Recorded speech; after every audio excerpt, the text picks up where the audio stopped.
Good morning, everyone. We welcome you to our Sunday morning roundtable discussion. So glad you could join us today. It is Sunday, September 2nd, 2018, and we will start today with our prayer. Lauren. From the Blue Book, page 61. Father, teach me how to still the clamoring of sense and fill my place as listener, that I may hear thy voice and grow to understand thy word and so become thy messenger. Then teach me how to banish pride and stubborn will, that I may be thy representative, with no false sense of human zeal, that every word may bless and heal when I thy message give. Thank you. Miscellaneous writings. Mary Baker Eddy. We today in this classroom are enough to convert the world if we are of one mind. For then the whole world will feel the influence of this mind, as when the earth was without form, and mind spake, and form appeared. Before we get into the lesson, there were a couple things I wanted to mention. The first, the Bible study begins next Saturday. Linda will start it off for us, and Tom also has a slot in September, but there are 2 empty spaces, and of course all October is empty, so it's hard to think now. We're still maybe in our summer mode, but time to prepare. So, and if we don't have volunteers, we won't do it. Is that right? Yeah, I think. Yeah. Okay. Okay, and the other, last week we discussed the 1910 coup, and someone want to tell us briefly what that was and is? Well, it sort of goes over how the board of directors in 1910 were sort of lying in wait, and as soon as Mrs. Eddy passed, they released a new manual with changes that enabled them to retain power. That's a good summary. Thank you. That, for the most part, all of us here have known about this for years, why we only sell the 88th manual. But my understanding is some were maybe surprised, even shocked by this. So I just wanted to give anyone, if anyone had any questions or wanted to say anything before we move on to the lesson. Just wanted to also just add the subtle secrecy in which they slipped it in.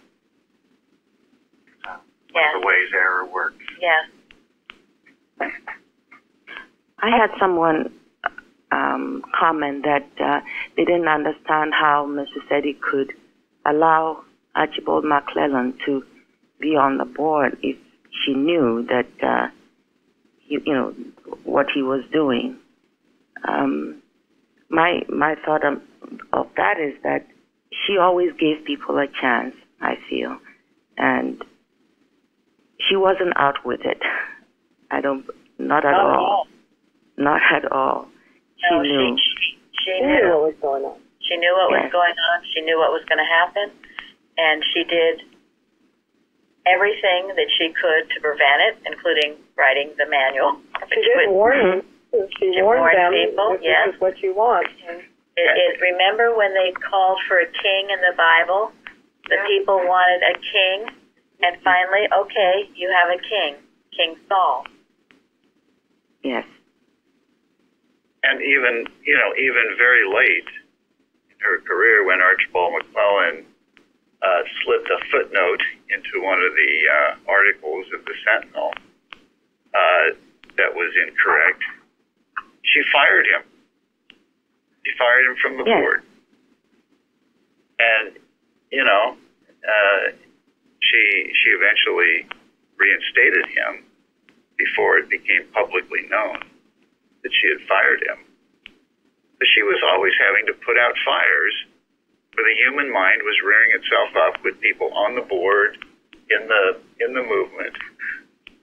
And, it's not like there were better options available to her in terms of people. But she left us the manual that would hold the human mind in check. It was divinely inspired manual. And they deliberately changed it and deliberately violated it. She said something about the future, about the manual. Talks about the future. So maybe she thought, or not maybe, but she maybe knew that, okay, it's not accepted now, but at some point it will be accepted. It will be understood and accepted as thought rises and grows into it. The human mind just sometimes is so thick and dense it cannot understand things. And that's what she was faced with. So, but no wool was pulled over her eyes, ever, ever, ever. She knew exactly what was going on. And so. It wasn't I also feel that, I also feel that she was always really looking at probably the 90% of the good and to give people a chance. And she saw what was working, not the person, but what was at work. So I feel like if she let him go and then let him come back, she was hoping that things would change. It's merciful, I feel. But it didn't work, so.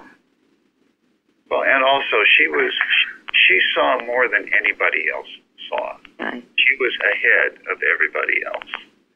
She couldn't live their lives for them. She gave them the truth. She gave them the example. She gave them the manual.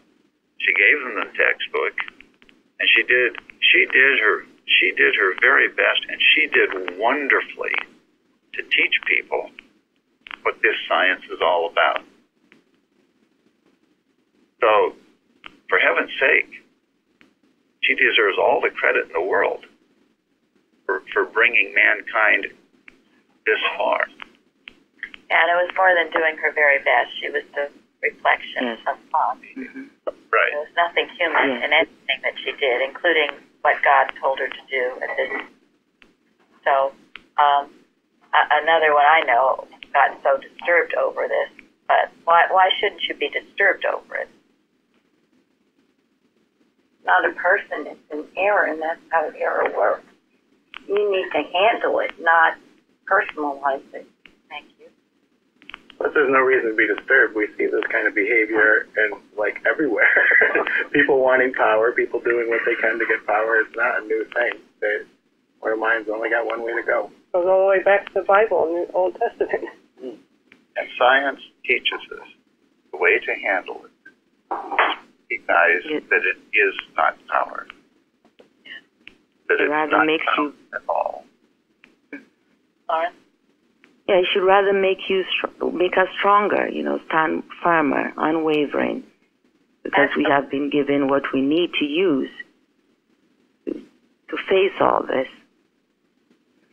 We as Christian scientists cannot be where we just, this idea you can't ever say any negative word or you're just going to fall down and fall apart. Heaven forbid you say something that's not loving. You have to confront the error. If you don't, you're always going to be running before it or behind it or after it, but you'll always be running. It has to be confronted. It has to be faced and then proved its nothingness. And that nothingness is being proven. So, and that's a great thing. So it's a time of rejoicing, not one of getting so disturbed over it. That's making a reality out of it. And that we don't do. Sarah doesn't want to. Well, yes, it doesn't, and that's what's happened. That's why so many people don't know about it, because no one will speak up. Oh, no, we mustn't say anything that's unpleasant. Oh, that's just ridiculous. But that is the old brand of science, and that's just what Lil said. Era doesn't want you to say it. That's just what it's counting on. She'll just be quiet. What is that quote that the one chance evil has is for good men to be quiet or something like that. Do nothing, I think. Do nothing, yeah. So the only hope error has is that we won't do the work. that's it. So we don't run from confrontation. We are like David and Goliath. He ran toward it. knowing its victory. Which brings up, perhaps now I will jump into what Parthen said on the forum. He talked about this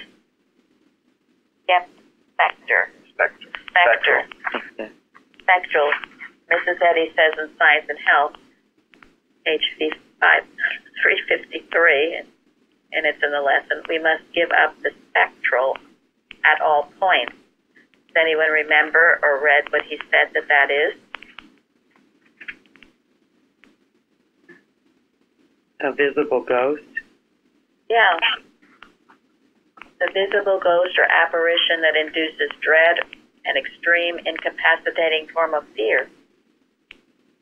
Something quite different from hidden or unconscious dread. So, we have to give up all of this thinking that there's such a big reality in evil and being afraid of it and running before it. And then he brings that watching point number 153. And what does that say, Lauren? I'll read it. Watch lest you accept the common notion that the small power represented by David's little stone overthrew a great power called Goliath. David, as the visible representative and manifestation of the omnipotence of divine mind, was the invincible giant equipped with infinite power that overthrew Goliath, whose power lay wholly in deception through size. You want me to read all of it? No, that's all he was. Yeah, that's what he. So thank you very much. And essentially, it's a fake size. You know, it's like all our challenges that come. They look so great, and we are under it, and all that. But no, the power is in the smallest truth that you know in your heart. So, thank you. Essentially, that's it. Yeah, the watching point ends when spiritual understanding takes away this distortion and enables man to have a clear vision. He beholds the utter nothingness of nothing and the great fact of God's allness. In this way, the Goliath of mortal mind is vanquished. So this is where we stand. A very, very important point. And if you think that error is a big Goliath and you're afraid of it and run from it, then you've given it a power it does not have. So you and you realize that you meet it by doing what David did. He conquered it with just a little stone. And we can too. And when we run from confrontation, fearing some great evil power, we are violating the first commandment. Right? We are worshiping something other than the one God. And as a result, we lose when we do that. And we should lose because we are saying there is something apart from God, something that has power. And the first commandment tells us there isn't any. So we only hurt ourselves when we fear and run from confrontation. And Amanda read that beautifully on Wednesday. First, the importance of the first commandment and why it is Mrs. Eddy's favorite text. So anyone else have any comments before we move on? Well, I actually am very grateful for it because it brought me great peace. I'm not saying it was nice to read all the stuff. It can be very overwhelming when you get into the details. But what it did for me was answered a lot of questions. And one of the things, this big giant that we're looking at, is this whole concept that this has gone on for so many years that it's ingrained in the thinking that, you know, these were early workers and they should be trusted. And it occurred to me that many of our teachers were some of these early workers between 1910 and 1922 when all this was going on. A lot of them several of them even taught teachers, not only taught students, but taught teachers. And there's a lot of pride, oh, my teacher was taught by so-and-so. Well, if you go back, a lot of them stem from this. And Mrs. Eddy does speak about the moral character that's behind the teaching. And it made so much sense to me that all these words were spoken that sounded good, but behind it was this moral idea that they were not being obedient to the manual or to Mrs. Eddy's direction. And that had to be communicated. And then thereby it spread and grew over the years. And then people just accepted this as being the truth.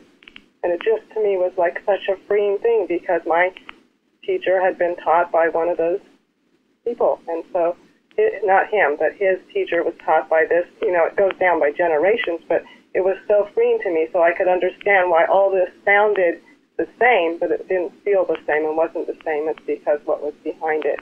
And then it looks like a big Goliath, or it's like propaganda when they tell everybody believes this, or everybody, you know, it came from this person, so it has to be. Well, if any, I just read this week. I was so incredibly touched. I had some time to read about Mrs. Eddy during the 1909, all that 1910. And if you look at the incredible drama that was going on, how can these people have thought clearly and taught well? Really, if you weren't standing for what Mrs. Eddy believed. And it's not a criticism on them specifically, it was how animal magnetism was operating. And so it's so freeing to me, and then the compassion, but, you know, to look at them as gods or demigods is very destructive, and it was so freeing. I feel like I've been given peace and freedom. Thank you. Good. That's exactly. That's what it should do for you. It should do for you. Because the truth makes you free, and this is the truth. And the truth is always our friend, remember, always our friend. And in the lesson this week with the healing of a man, he was sick for how many years? 38. Yes. So you see, it doesn't matter how long it's gone on. And what did you say about that, Jeremy? Your forum? Well, I was just thinking about how for a long time I felt really far from God. And, you know, here was this man only a few feet away from that pool, and he felt that was like a lifetime away. And all that stuff just holds no bearing on our oneness with God. And we don't need anybody between us because there is no space between us and God. So, I just was thinking about that a lot this week, especially with the 1910 coup that's given us quite a good week to think about all this stuff. Thank you. Yes, it does tie in. I love what you wrote. It said it is up to you to stop being victimized by false beliefs and realize you are the image and likeness of God and of all His qualities.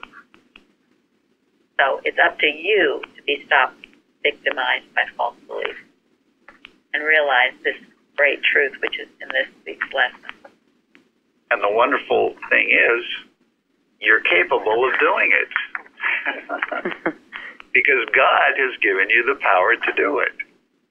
You know, reading that has given me another insight into Mrs. Eddy and how much I love her and how much she stood against her own board of directors, her own people. And boy, and she just loved God and wouldn't back down, and that's just a wonderful example. Absolutely. Thank you. And she was quoted to say that her students were going to have to learn from what they did. Mm-hmm. Yeah. Yes. So, well, thank God for that. And it's all now completely on our website, the 1910 coup, and we'll also have part of it in the Liberator coming up in our History Corner. We're going to get it out there. No reason to be afraid of the truth. Truth is healing. So, okay, well, I will introduce now our lesson. The subject is man. The golden text is Genesis. God created man in His own image, and in the likeness of God created He him. Male and female created He them. And then it's the beautiful responsive reading, Psalm 1. And Barbara here? Barbara, you want to... I thought what you wrote was lovely on the forum. Hi there. I'm just trying to get unmuted. Thank you. Okay. I don't have any more to say about it, though. Okay. Well, it was about meditating on God day and night. And ask yourself, I had to ask myself, do I meditate on God day and night? Is he always in my thoughts? Or is a lot of other stuff rummaging around in there that's not so good? A very important point, one to think about and to do better at. And I love, and he shall be like a tree planted by the rivers of water, that bringeth forth his fruit in his season. His leaf also shall not wither, and whatsoever he doeth shall prosper. That's a promise. You don't need to get old and decrepit. But it's good to think about what it is that you delight in.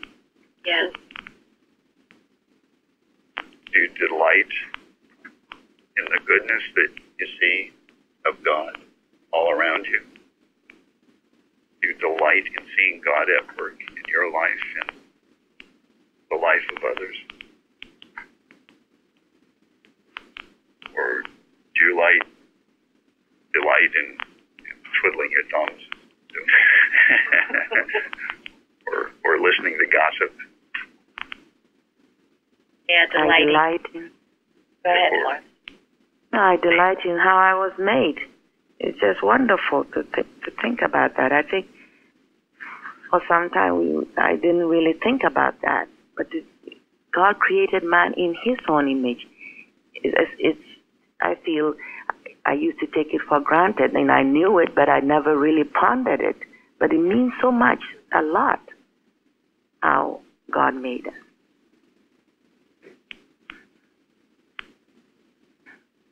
And it's good to keep that in mind all the time. Because there are those who would try to persuade you that that's not what made you.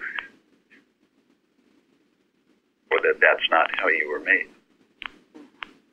I was reading somewhere this week the difference between Moses and Solomon. And Moses loved God, and he loved God till the very last days of his life, didn't he? And do you remember how he's described in Deuteronomy? About he still had his vigor. Yeah, he had his vigor, his eyes were clear. Yes. But he stayed with the Lord. He meditated upon God day and night. God was his delight, always. So when his end time came, there was no fear or thinking he was going to, just flop. But Solomon, on the other hand, what happened to him? Got enamored with too many women. Strange women. Right. So, yeah, and other things, everything, honey, he started off perhaps good, and he was prospering. All these wonderful things were going on in his life, but he got carried away with it, and toward the end, he dreaded all of that.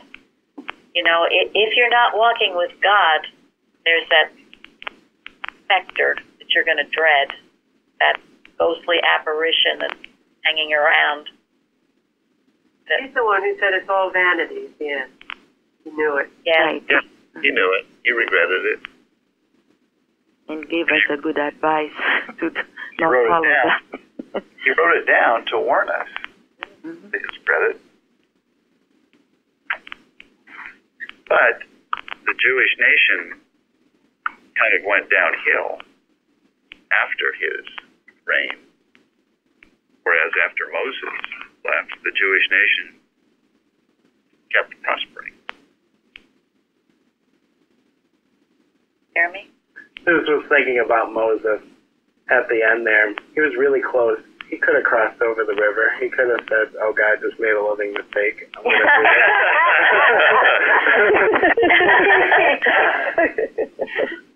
do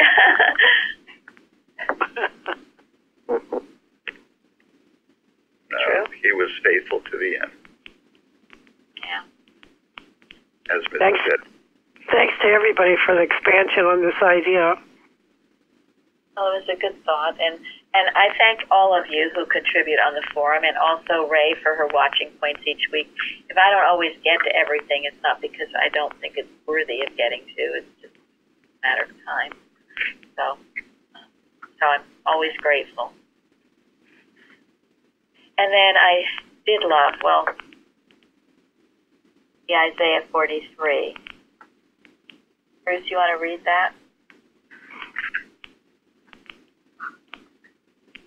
Thus saith the Lord that created thee, O Jacob, and he that formed thee, O Israel. Fear not, for I have redeemed thee. I have called thee by thy name. Thou art mine. Fear not, for I am with thee. I will bring thy seed from the east, gather thee from the west. I will say to the north, give up, and to the south, keep not back. Bring my sons from far, and my daughters from the ends of the earth, even every one that is called by my name. For I have created him for my glory. I have formed him, yea, I have made him. I am the Lord, your Holy One, the Creator of Israel, your King. This people have I formed for myself. They shall show forth my praise. Thank you. That's a complete treatment about you.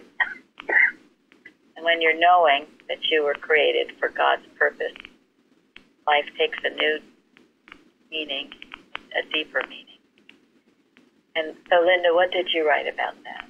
Well, I got the definition of formed from the King James Dictionary Bible, which said made, shaped, molded, planned, arranged, combined, enacted, constituted. And then I loved in Strong's Concordance they use of divine activity. And that just to me, I thought about it this lesson because it was, and realized how much I still believed other stuff was forming me and others. So I appreciate it. And what was the list of that? DNA, psychology, parents, sociology, food, exercise. But for yourself, for the glory of yourself, not for God. It's a really good point. How many of you think that some of those things, or not all of those things, are what formed you, formed your children, formed other people? It's what you hear over and over and over again. So take that back to the beautiful definition of form. It goes back to what Florence was saying about just to think about how we were created, how we were made, shaped, molded, planned, arranged, combined, enacted, constituted for His purpose and His glory. I remember that word constituted. I once looked it up, and it was to make a thing what it is. So I thought, wow, like constituted orange juice. It makes it what it is. God made us what we are. We're constituted by Him. I guess that's where the Constitution came from. Mm-hmm. It's a great word. To make us what we are.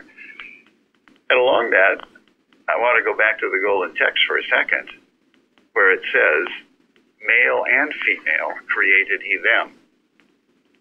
There are some who interpret this as saying God created two genders, a male gender and a female gender, and that's why we have males and females. But somebody wise once said what it also means. What it means spiritually is that God gave all of His creation both the male and the female qualities, so that every one of us, whether we are physically male or female, have been endowed with both male and female qualities, the ability to be strong and principled, and also the ability to be compassionate and loving. There is nothing lacking in any one of us. That's wonderful to realize about all of ourselves, that we are part of, well, if you've noticed, this lesson was full of the word perfection as well as reflection, but perfection, one of the definitions of that is a state of being perfect or complete, so nothing is wanting. So therefore it would include all the qualities of God, not lopsidedly so. And one of the definitions, too, this was on physical perfection, but I liked it because it applies to us, our body. When a natural object has all its powers, faculties, or qualities, entire and in full, vigor, and all its parts in due proportion. So that's you. You have all powers, faculties, qualities, they're entire and in full. All your vigor is in full. And all the parts are in due proportion. Nothing, again, lopsided. Everything symmetric. That's how God made you. Peter V. Ross's article, God Proportioned You, is a beautiful article he wrote. It's on our website. But you have a right to be, a right size. We don't go crazy over this sort of thing, but generally speaking. Again, God proportions you. God takes care of every part of you. Anyone else on this? Well, in Science and Health, Mrs. Eddy says, man is God's reflection, needing no cultivation, but ever beautiful and complete. So, let's talk about those words, reflection. How is the sky reflected on a lake? His image and likeness. Yeah, but yes, we are His image and likeness, but doesn't that reflection require quietness and stillness? This was like Sunday School Basic number 101. That's right. That is right. Hello, wake up. It's Labor Day weekend, but wake up. Go ahead, Florence. Well, there has to be a clarity for the picture to be reflected. So if you have a very muddy water, the reflection is not clear. But if we stand by clear water, the exact reflection of the original you see. So that means a lot to feel. Thank and you. That she says, but ever beautiful and complete. Yes. So this reflection, it comes when there's a quietness within. Quietness within. If you're rushing around madly, accomplishing nothing, as Betty talks about, smartly accomplishing nothing, you don't get that reflection. How could you? It requires a sense of quietness and peace. So, for that reflection. I think that's why Barbara's post is important, because I feel more and more that's how you really get clear for this reflection to take place. This connection, I think Bicknell Young, in one of his articles, he talks about always being aware that you are in constant conscious contact with infinite good. I mean, that means a lot, even if you're just thinking about that, always in contact with God. And I think that clears some of the false trees that are blocking, like the clouds that are, blocking the sun, and it makes it shine through. That reflection takes place. So this one-on-one with God, always, at least once a day, I feel is very important. Very important, absolutely. And as Laura said, remembering, thinking about, even when you're not feeling it, maybe you're feeling, maybe especially that's when you reach out all the more. You're feeling depressed, you're feeling sick. You got to keep declaring, no, you have a conscious oneness with the Father right now, right this minute. I am complete in Him. I am whole in Him. Nothing can mesmerize me to make me think otherwise. I will not be impressed with anything physical. I won't be impressed with it. My oneness is right here, right now, as Jeremy said in his forum comment. You don't have to travel 3,000 miles. You don't have to go anywhere. You don't have to get closer to the Christ or farther from the Christ. Christ is here. And furthermore, God requires that. God requires perfection. In our cover page of our website, God requires this perfection, but not until the battle between spirit and flesh is fought and the victory won. So again, we have a responsibility, don't we? I love Miss Eddie's treatment for every day, which I always go over every day.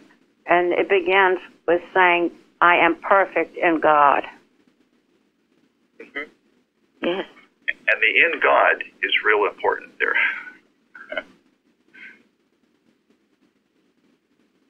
Because outside of God, we're not perfect, okay? No.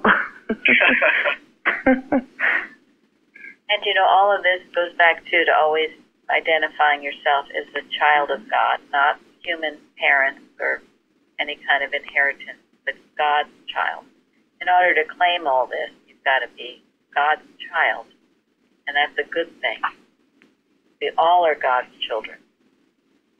Keeps you from all the false beliefs of human inheritance. And you know that word beauty, beautiful, we all have a right to that. And as we know, it's inward. We had a couple of beautiful quotes in past healing thoughts.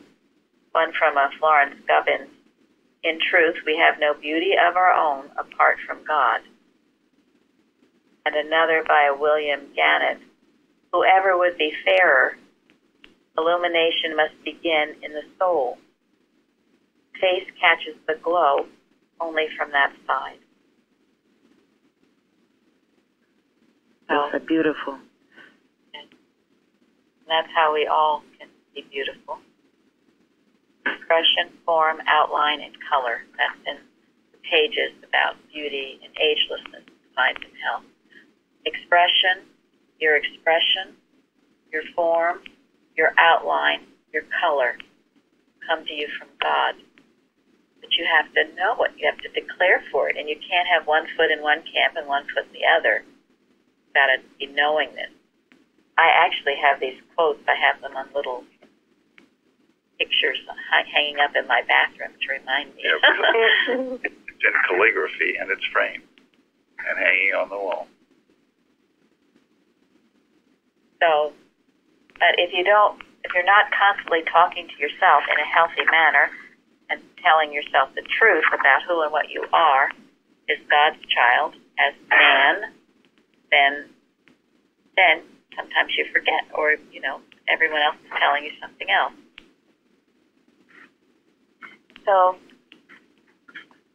on the definition of man, which is in the lesson, part of it from recapitulation, Jeffrey, citation 8. Would you read that, please? Science and Health.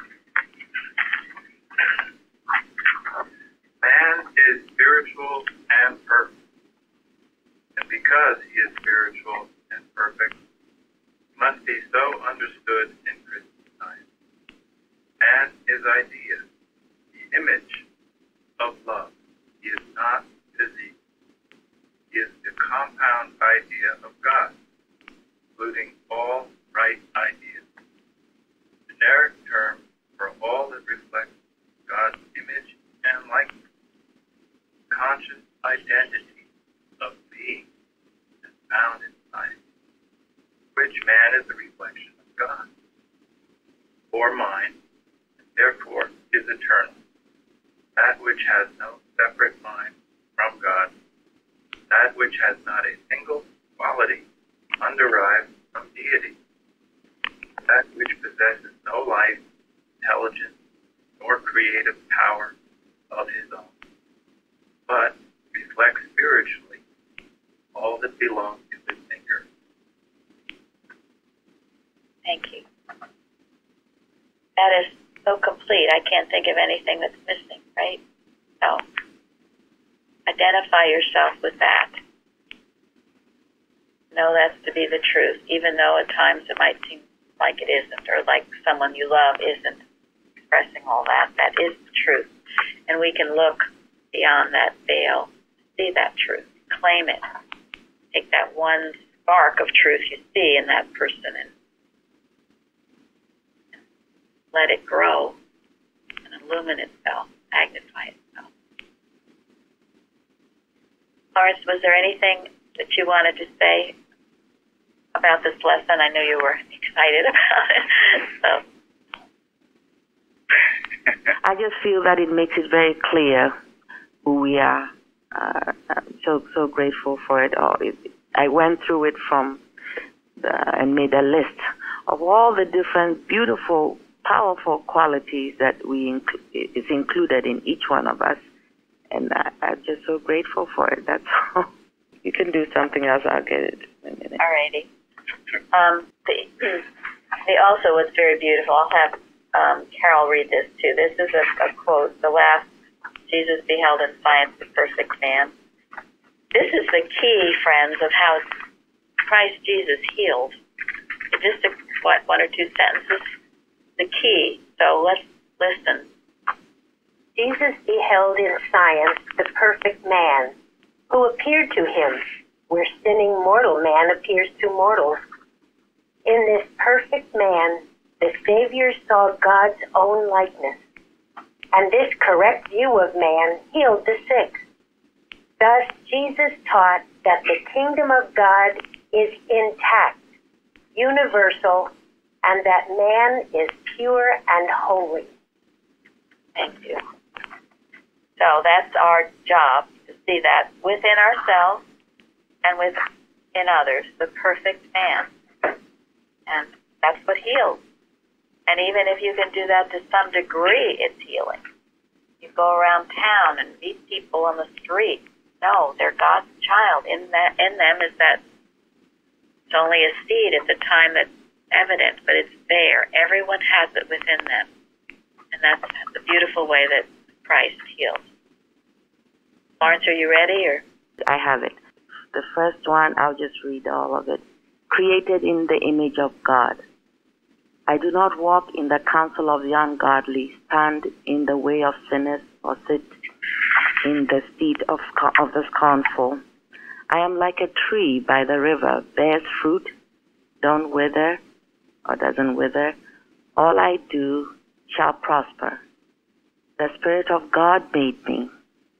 My mouth speaks wisdom. God's law is in my heart. I am God's perfect man, upright, peaceful. I belong to God. God is always with me, so I'm not afraid. I am created for God's glory. I am the new man with the Spirit of Christ. I am God's reflection, ever beautiful and complete. I obey God, therefore perfect, praying, watching, so no discouragement. I am patiently gaining the spiritual awareness of all that God sees in me. I have the mind of Christ, the only real mind. I stick to the standard of perfection as God and man. I am the expression of God's being, forever perfect. Long. I am giving up the material belief of myself and identifying with my spiritual self. I am not a material personality. I am the likeness of Spirit, God. My connection with God is indestructible. Health and holiness are mine, not sin, sickness, and death. I am the compound idea of God, including all right ideas. I have not a single quality underived from God. My life, intelligence, strength, or power comes from God. God is my father, mother. The kingdom is in me. Truth and love reign in me, and I am pure and holy. That's it. Very, very beautiful. Thank you. I'm glad I asked for that. Beautiful. You should put that up on somewhere. Maybe on the forum. It's long. It is long, but it's a perfect treatment. Someone once told me that, this Science and Health is your autobiography. It's about you, and you make sure you apply it to yourself always, just as Florence did in that way. She took this lesson and applied it to herself. So that's just beautiful, very complete. So. And just to finish that wonderful story, Florence wrote this lesson. She's gonna be. And when it came time for us to study the lesson, she had forgotten that she wrote it, and she raved about it because it meant so much to her.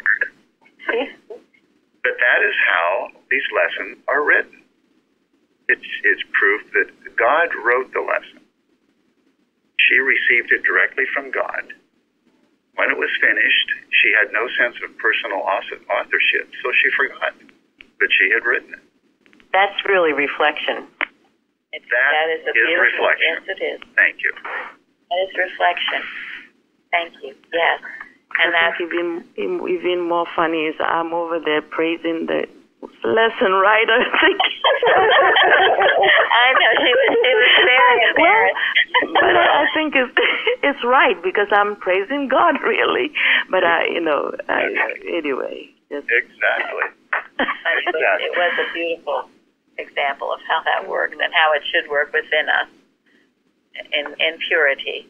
And purity is a very important, essential, and yes, and understanding this at all, understanding our real sonship with God.